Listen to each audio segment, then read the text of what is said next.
پارہ نمبر 3 اس کے آغاز میں انبیاء علیہ السلام کا ذکر کیا اور یہ ارشاد فرمایا کہ انبیاء میں سے بعض انبیاء کو اللہ تعالیٰ نے دوسرے بعض پر فضیلت دی ہے۔ امت سے تو تمام انبیاء افضل ہیں، لیکن نبیوں میں سے بعض نبی دوسرے نبی سے افضل ہیں۔ اللہ تعالیٰ نے کسی نبی کو براہ راست اپنے ساتھ ہم کلام ہونے کا شرف بخشا ہے، کسی نبی کو کوئی اور اعزاز بخشا ہے۔ پھر انبیاء علیہ السلام کو معجزات جیسی ان کا ذکر کیا ہے۔ اسی پارے کے دوسرے رکوع میں آیت الکرسی ہے جو قرآن کریم کی افضل ترین آیت ہے، اس کے پڑھنے کا اہتمام کرنا چاہیے۔ حضرت ابراہیم علیہ السلام کا جو نمرود کے ساتھ مناظرہ ہوا ہے اس کو تفصیل سے بیان کیا ہے، چونکہ نمرود خود کو سجدے کراتا تھا، خدائی کے دعوے کرتا تھا۔ ابراہیم علیہ السلام نے دلیل کی طاقت کے ساتھ نمرود کو خاموش کرایا ہے۔ یہاں یہ بات نشین فرما لیں کہ جس طرح دین کا کام تصنیف ہے، تبلیغ ہے، واعظ و نصیحت ہے، جہاد ہے، امامت ہے، خطابت ہے، اسی طرح مناظرہ یہ بھی دین کا ایک حصہ ہے۔ نبی معصوم ہوتا ہے، چھوٹا یا بڑا گناہ نبی نہیں کرتا۔ اگر یہ گناہ ہوتا ابراہیم علیہ السلام کبھی بھی یہ نہ کرتے۔ ابراہیم علیہ السلام کے مناظرے کا اللہ تعالیٰ نے تفصیل سے بیان فرمایا ہے۔ پھر سود کی حرمت کو بیان فرمایا، اور سود کی حرمت کو بیان کرتے ہوئے جہاں اور وعیدیں ہیں وہاں اہم ترین وعید یہ ہے کہ اللہ تعالیٰ نے سود خور کے ساتھ اعلان جنگ فرمایا ہے۔ جنگ کا ضابطہ یہ ہے کہ جس سے جنگ ہوتی ہے فریق دوسرے فریق کی سب سے قیمتی چیز تباہ کرتا ہے۔ اللہ تعالیٰ کے یہاں سب سے قیمتی چیز ایمان ہے۔ سود خور جب سود کو حلال سمجھتا ہے ایمان ختم ہو جاتا ہے، حرام سمجھ کے کھاتا ہے اور اس پر مداومت کرتا ہے، توبہ نہیں کرتا تو خدشہ ہوتا ہے کہ ایمان ختم نہ ہو جائے۔ سود سے بچنا بے حد ضروری ہے۔ سود کا 1 روپیہ اپنی ماں سے 70 مرتبہ بدفعلی کرنے سے بڑا جرم ہے، 1 روپیہ کھانا۔ اللہ تعالیٰ ہم سب کی حفاظت فرمائے۔ سورۃ البقرہ کے آخر میں ایک دعا کا ذکر ہے جو ہمیں مانگنی چاہیے۔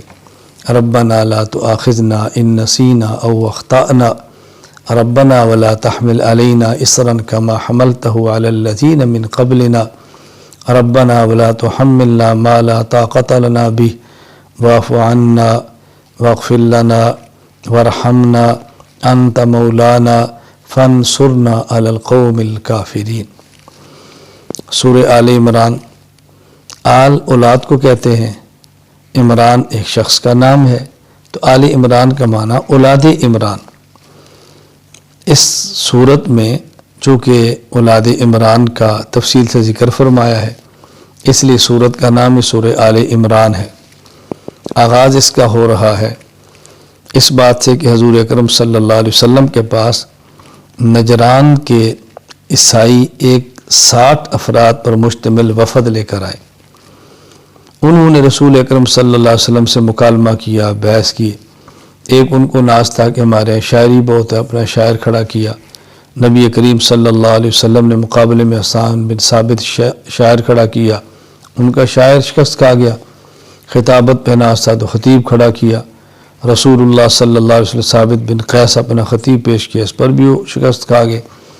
دلائل کی باری آئی تو رسول اکرم صلی اللہ علیہ وسلم نے خود دلائل بیان فرمائے۔ تو اس صورت میں دلائل ہیں اس بات کے کہ عیسیٰ علیہ السلام اللہ کے بندے ہیں، اللہ کے نبی ہیں۔ عیسیٰ علیہ السلام اللہ اور خدا نہیں ہیں۔ پھر اس صورت میں یہود و نصارہ کے جرائم کو بیان کیا ہے۔ یہ ظالم انبیاء علیہ السلام کو ناحق قتل کر دیتے تھے، ناحق خون ریزی کر دیتے تھے، اللہ کے نیک بندوں کو تنگ کرتے تھے، ظلم و تشدد کرتے تھے۔ ان جرائم کو بیان کیا اور ہمیں حکم دیا ہے کہ ایسے مجرمین سے الگ رہو، ان کے ساتھ اپنے تعلقات، دوستی اور محبت قائم نہ رکھو۔ یہ بات ہمیشہ یاد رکھ لیں، قلبی محبت جسے موالات کہتے ہیں کفار کے ساتھ جائز نہیں ہے۔ ہاں البتہ رکھ رکھاؤ، وقتی ضرورت، اپنے ماحول کو سازگار کرنے کے لیے کہ یہ ایسے تعلقات جسے مدارات کہتے ہیں اس کی گنجائش ہے، لیکن یہ بھی علماء سے پوچھ لینا چاہیے کہ یہ تعلق کیسا ہے، یہ تعلق کیسا ہے۔ کفار کے ساتھ تجارت جائز ہے، لیکن اس وقت جب کفار مسلمانوں کو نقصان نہ پہنچا رہے ہوں، املاک تباہ نہ کر رہے ہوں، تجارتی مال کو اسلام خلاف استعمال نہ کر رہے ہوں، بہرحال ہر وقت علماء سے رابطہ رکھ کے تو پوچھ لینا چاہیے کہ اب اس تعلق کی نوعیت کیا ہے، یہ تعلق کیسا ہے، یہ کیسا ہے۔ پھر اس صورت میں 3 بڑے اہم واقعات بیان کیے ہیں۔ حضرت مریم کی والدہ کا ذکر ہے، اولاد نہیں تھی، منت مانگی، اے اللہ تو بیٹا دے، میں اس کو تیرے دین کے لیے وقف کر دوں۔ اللہ تعالیٰ نے بیٹی عطا فرمائی۔ تو حضرت مریم کی والدہ کو سرا ہوا کہ بیٹا ہوتا تو میں دین کے لیے پیش کرتی، بیٹی کیا کرے گی؟ اللہ تعالیٰ نے بڑا پیارا جواب دیا، وَلَيْسَ الذَّكَرُ كَالْأُنثىٰ، جو بیٹا تو نے مانگا ہے اس بیٹی کی طرح نہیں ہے جو ہم نے دی ہے۔ تو بس اوقات دینی معاملات میں بیٹیاں بیٹوں سے بڑھ جاتی ہیں۔ اللہ تعالیٰ کی رحمت ہے، بیٹی ملے تو دل چھوٹا نہیں کرنا چاہیے، اللہ کی رحمت سمجھ کے قبول کرنا چاہیے۔ نظر کا مسئلہ بھی بیان فرمایا کہ نظر اللہ کے لیے ہو، نظر کسی غیر اللہ کے لیے ہرگز نہیں ہونی چاہیے۔ پھر اس میں زکریا علیہ السلام کا ذکر فرمایا۔ زکریا علیہ السلام کی اولاد نہیں تھی تو انہوں نے بھی دعا دیکھی، انہوں نے بھی دعا مانگی، اللہ نے ان کو یحییٰ جیسا بیٹا عطا فرما دیا۔ تو ولی کی کرامت کو دیکھ کے اللہ سے مانگنا چاہیے، ولی سے نہیں مانگنا چاہیے۔ ولی کی کرامت کو دیکھ کر ولی سے مانگنا یہ عیسائیت ہے، ولی کی کرامت کو دیکھ کر ولی کے خدا سے مانگنا یہ اسلام ہے۔